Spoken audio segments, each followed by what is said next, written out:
Hey there, Virgo. Welcome to your reading for the week of June 13th to June 19th, 2022.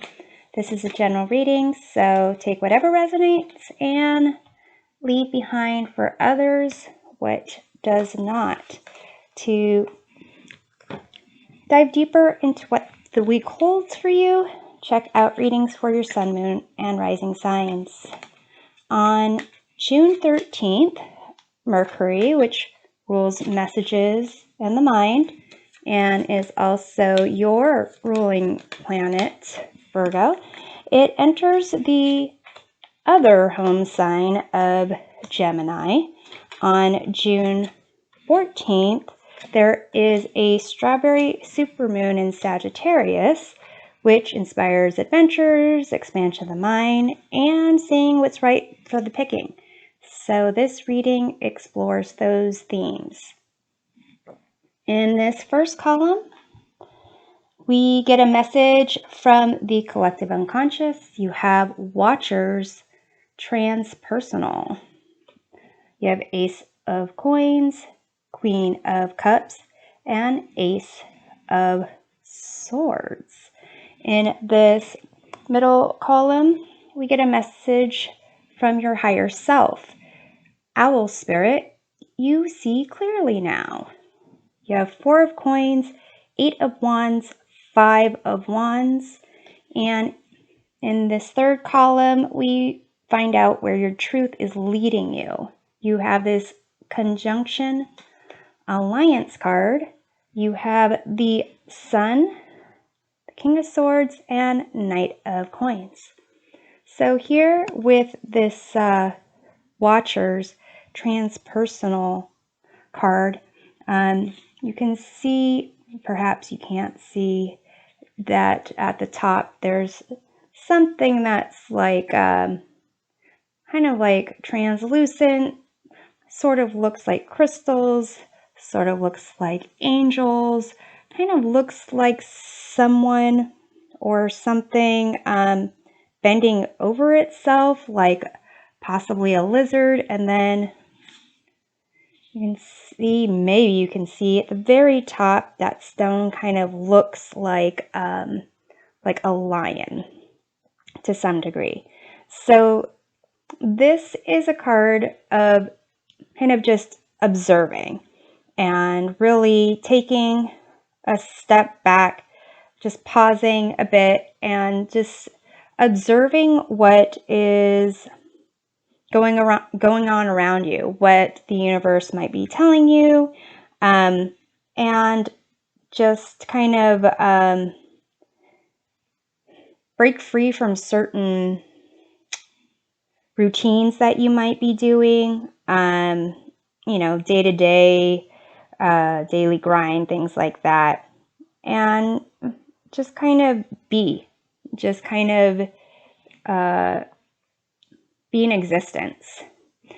So with this Queen of Cups, this is a card of intuition, of emotion, and it's a card of spirituality as well. You have 2 aces, the Ace of Coin and Ace of Swords. And these are considered like gifts from spirit, gifts from the universe, whatever you consider your higher power to be. And it's with the Queen of Cups, the Queen is associated with water, because queens in general are associated with water, and so are cups. So it's like double water here. And so double receptivity, double intuition. And here with the Ace of Swords, it's a sense of seeing things clearly in truth. Ace of Coins, a sense of not only a gift of something new to manifest into the universe.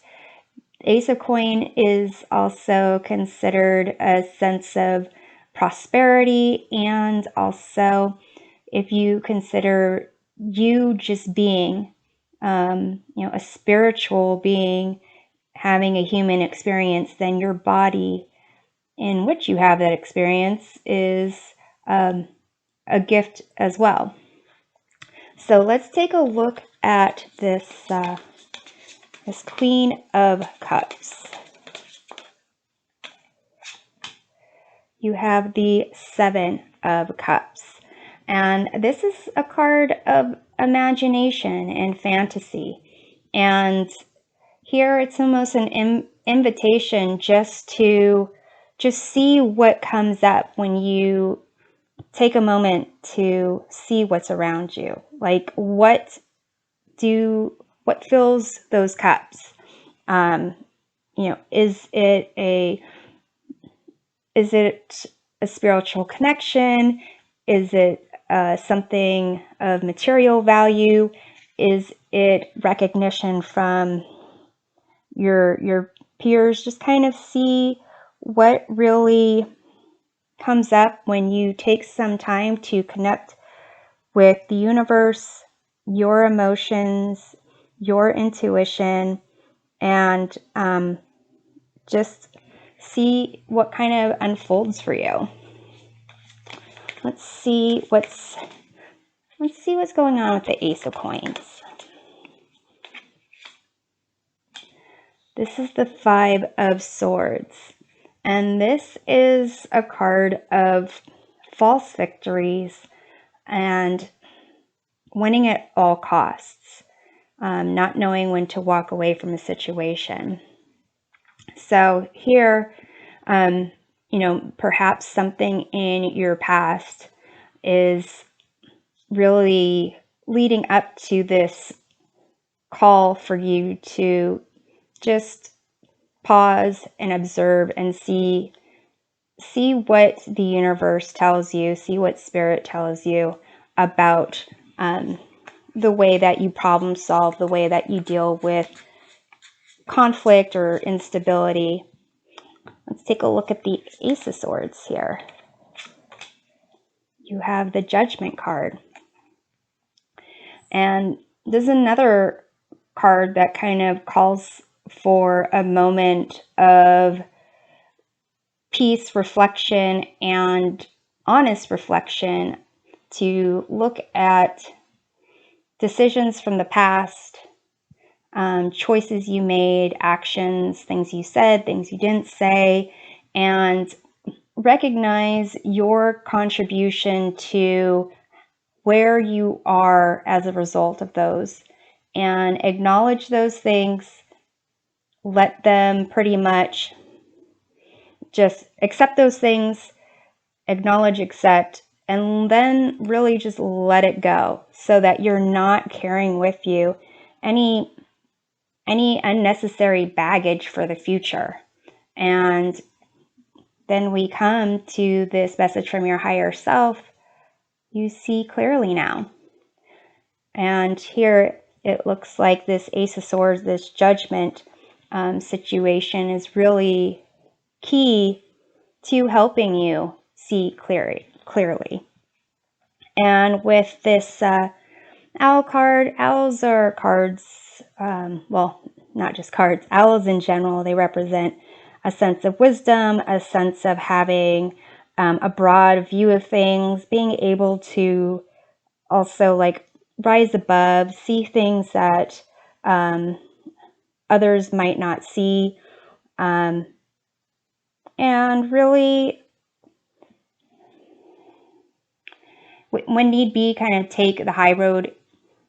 And there's been a kind of a theme, at least for the last couple of readings of this, at least that's kind of what is tuning in for me, is this concept of being able to see from a broad scale, like a higher view of things, with like this Watcher's card, this Owl Spirit, even this Conjunction Alliance card has these birds in flight. So kind of the ability to see things from a higher level and then be able to then zero in and look down at the more the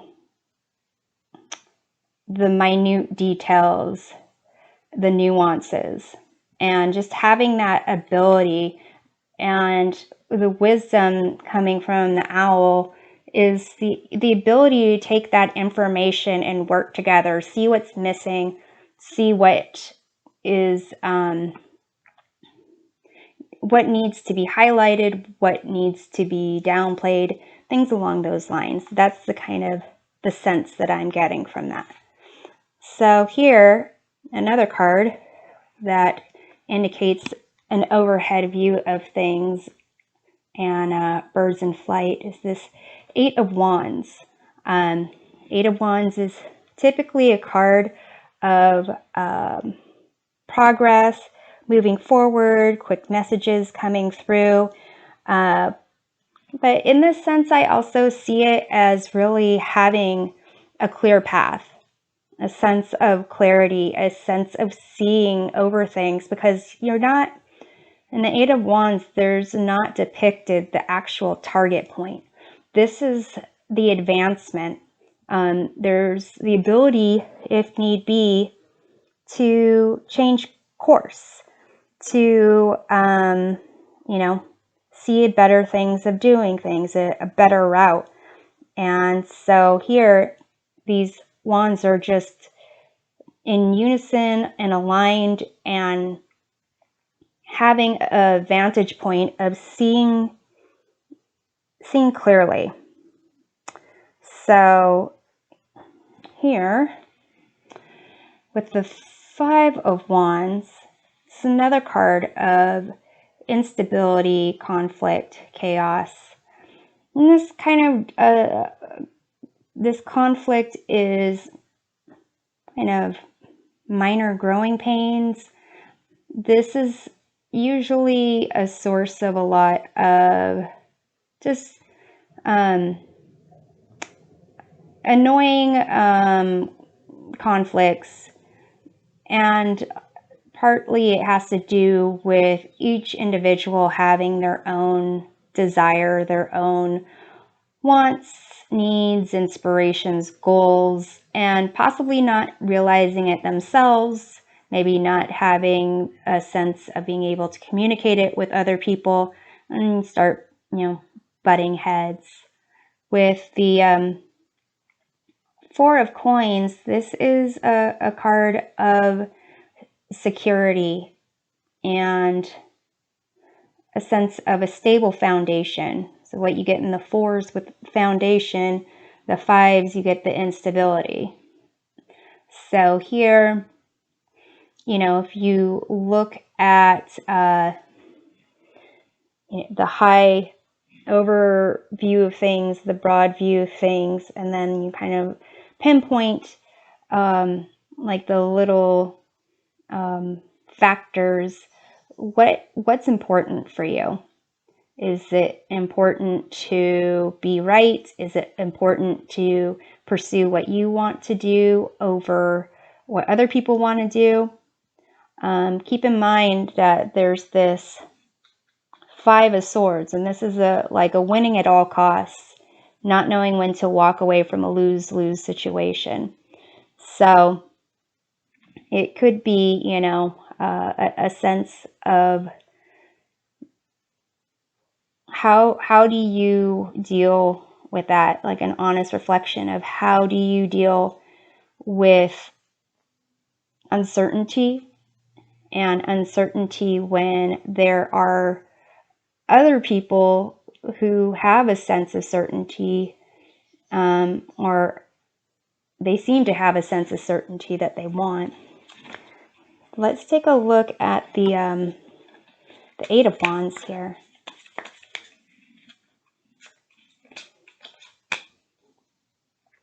You have the Eight of Swords, and here it's a sense of thinking that you don't have the ability to move, but it's as if you are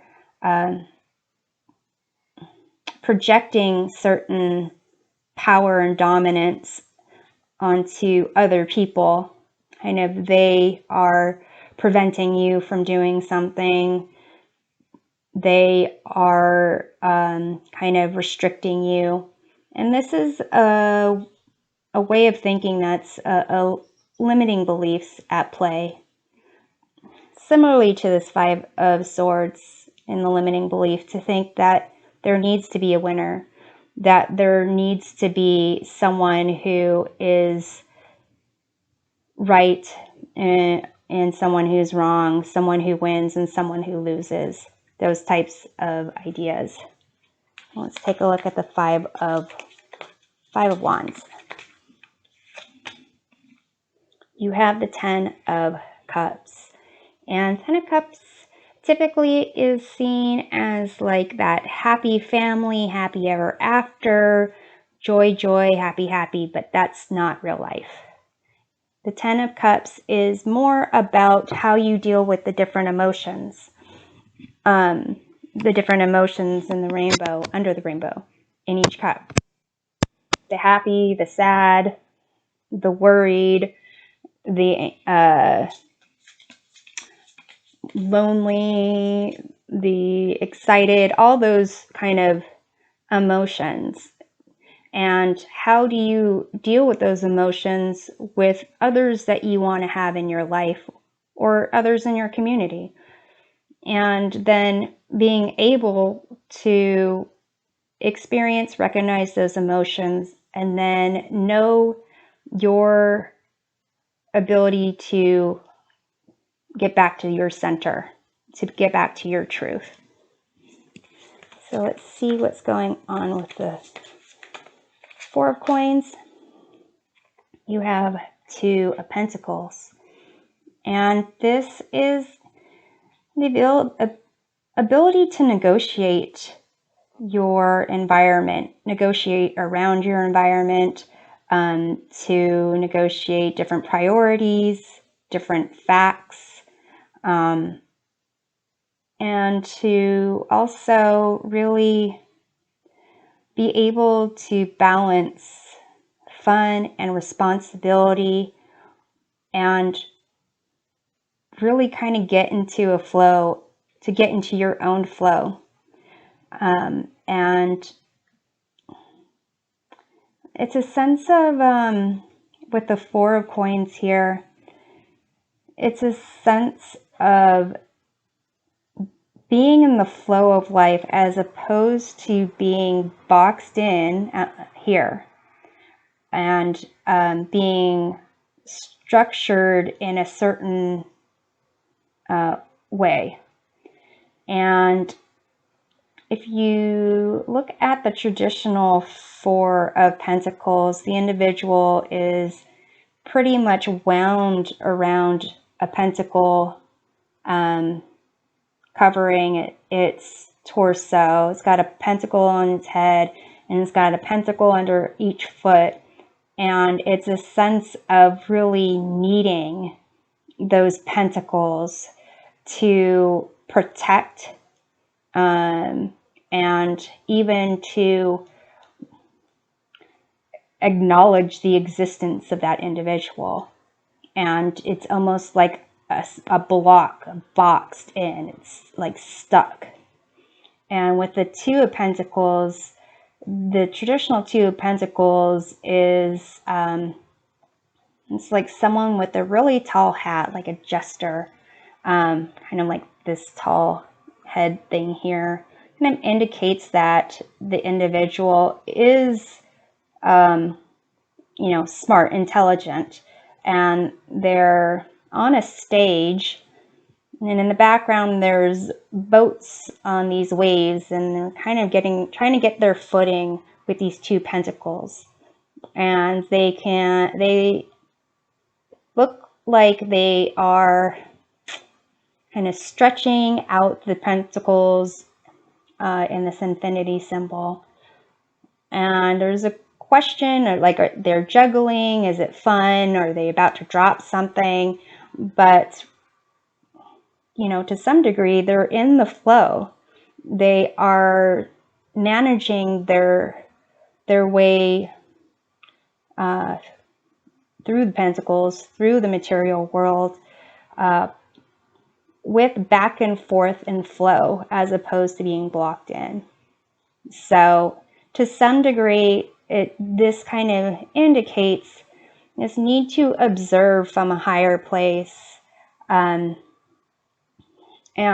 recognize what prior expectations, limiting beliefs, set rules. There's a difference between boundaries and kind of blocks. So like how certain set rules or blocks to flow you might have when it comes to how you differentiate yourself from another, and how you see yourself as providing value to a situation. This could be a relationship, this could be a job situation, but how you assess value of yourself in relation to others, and whether you feel there's a need to diminish the values of others for your value to be increased. So then we move over here into where your truth is leading you, this conjunction alliance.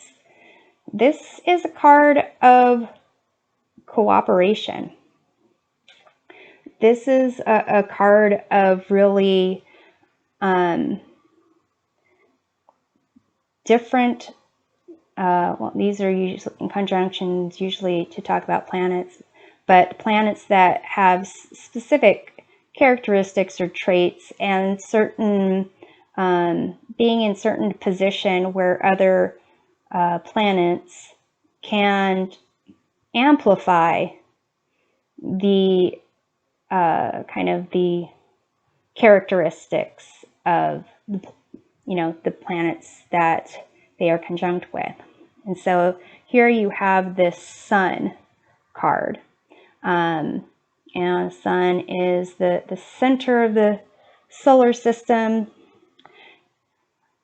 Calls the question, or begs the question of, do you see yourself as the center of the universe? Do you have it so everyone can be the center of the universe? Or is there only one person that gets to be all powerful and mighty and center of the universe? So here, it kind of,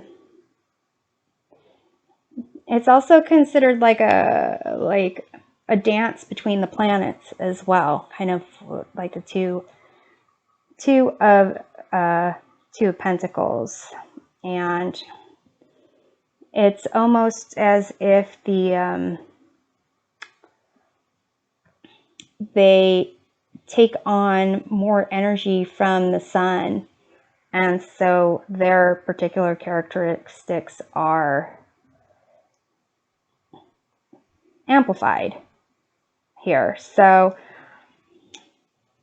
it's almost as if what is going on over here is ways that you compete with others, and maybe to some degree push away others when it comes to competition, as opposed to allowing there to be I'm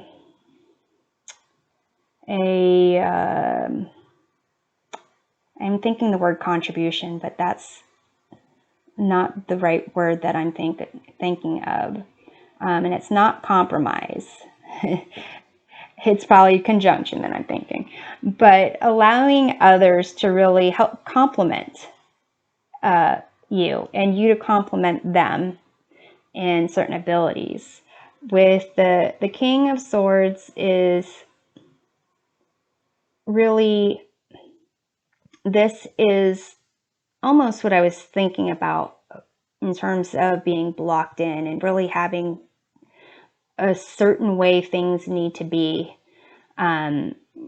This is good for solidifying contracts, locking people into an agreement, where there's no wiggle room, no way out. But in terms of on the day-to-day working with others in business decisions, it's really the Knight of Coins energy that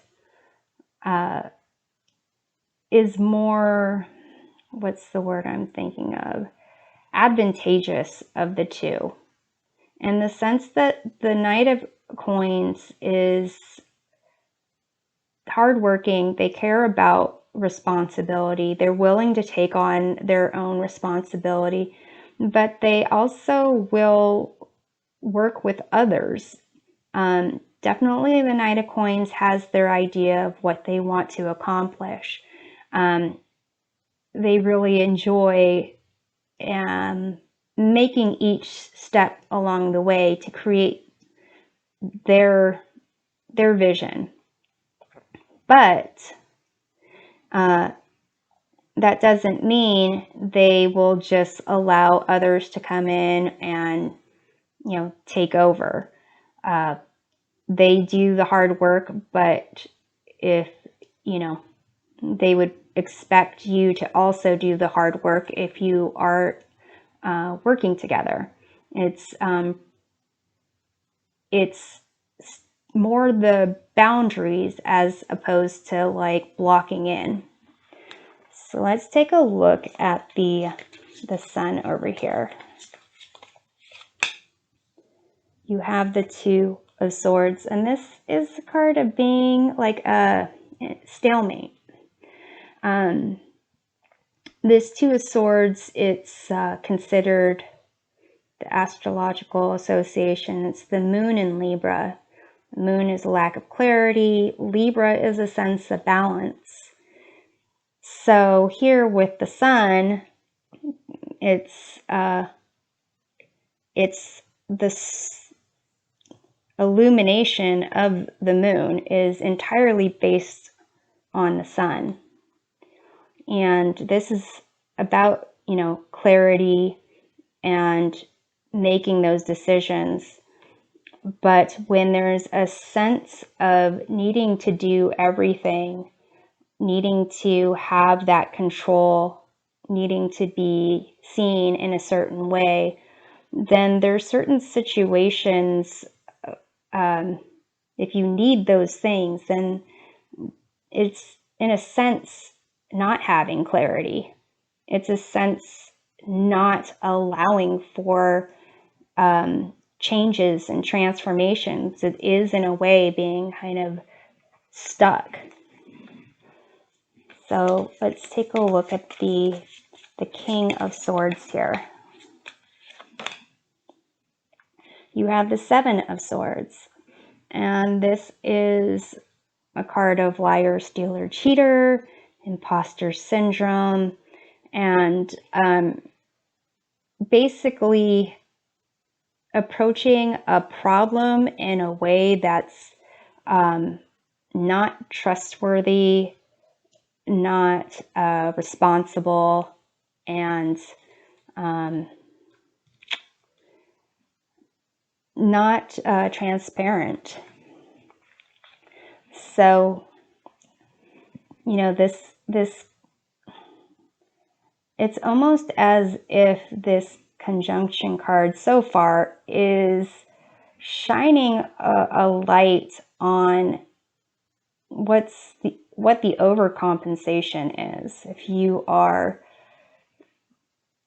trying to sneak by without being noticed, if you're trying to get away with something, the King of Swords would definitely call you out.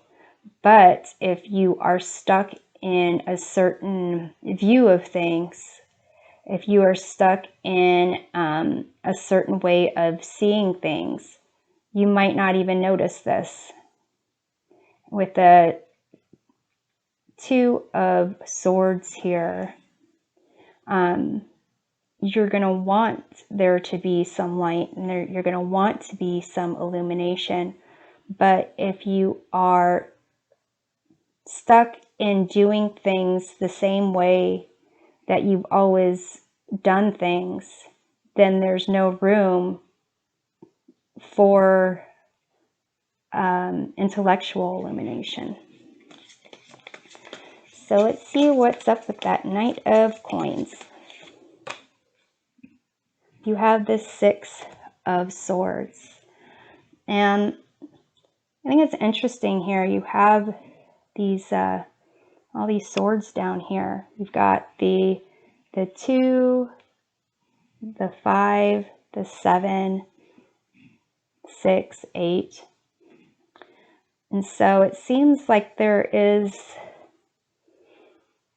your truth, you know, where the truth is leading you. It has to do with how you communicate ideas to yourself and to others.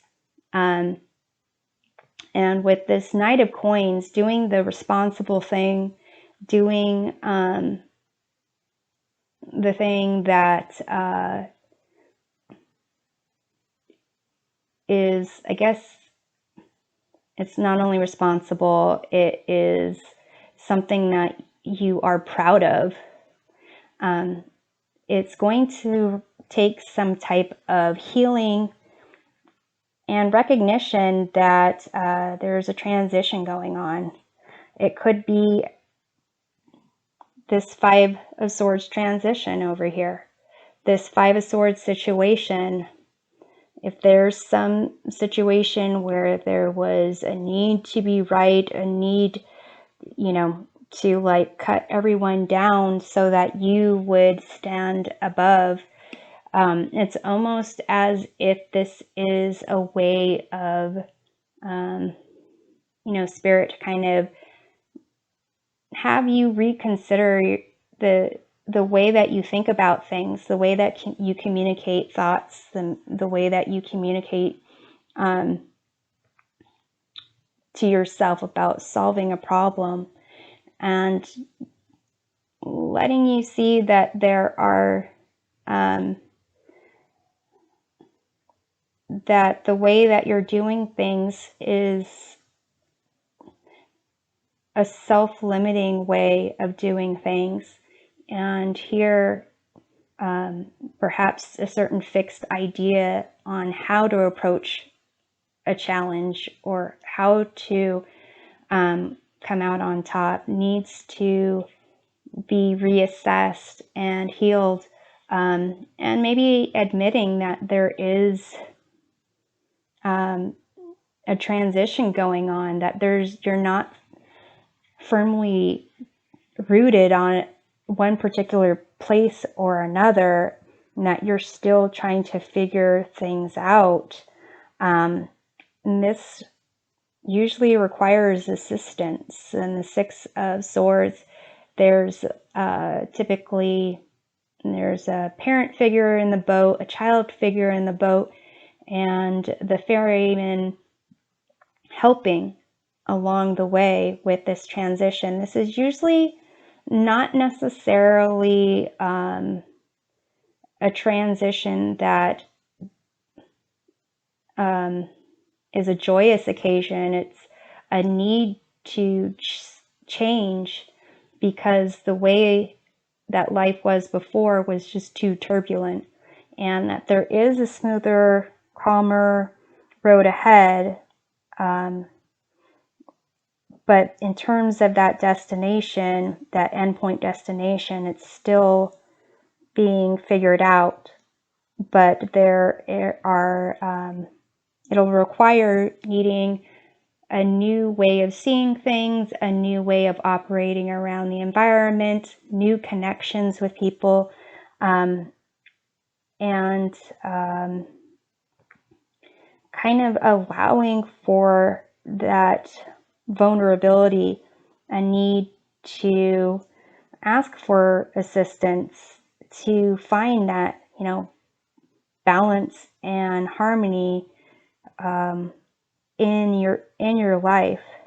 And definitely, if there is a situation where you feel there are other people that are limiting you, then just choose not to be limited and find your voice to speak out. Usually this is a card of your thoughts contributing to that, but finding people that you trust, people that will help you to be the best version of yourself without needing to diminish the value of anyone else. That seems to be part of the message here. So I'm hoping this provides a helpful perspective of your week, and we'll see you next time. Take care.